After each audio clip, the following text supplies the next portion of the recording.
So a part of this bill that I think a lot of us are missing is a lot more basic than I think the conversation we've heard so far. I agree with what the representative from the 33rd said. But this bill is about something more simple. It's about protecting the theory of the adversarial system of law. Now, you guys know the adversarial system, whether you're familiar with that term or not. The state has a role. So the adversarial system means we have sides. People take sides, and then the decision maker makes the decision. The state has a role to make the argument that the law should be followed by the letter. The defense has the role to evade the enforcement of the law. Now, that might mean asking for mercy. It might be proving your innocence. Maybe even making the argument that this crime doesn't deserve a ton of punishment or doesn't deserve a lot.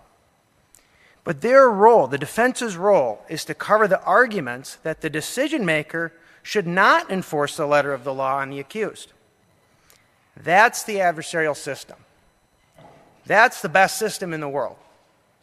Because our system has an unbiased decision maker whose role is to hear both sides try their hardest and then come to a conclusion. That's the jury or the judge.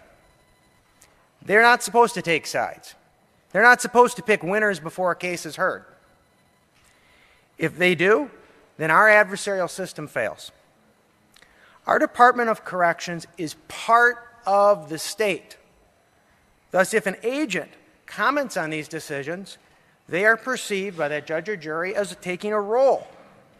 They're the role of the state.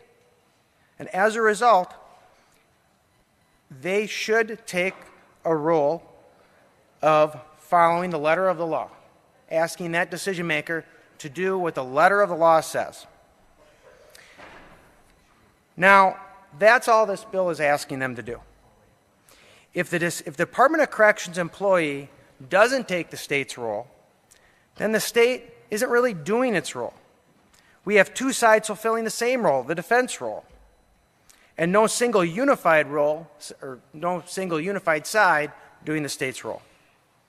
This bill requires the Department of Corrections to stay in their lane. Stop playing defense, stop removing the information the decision maker needs, and fulfill your role as part of the state.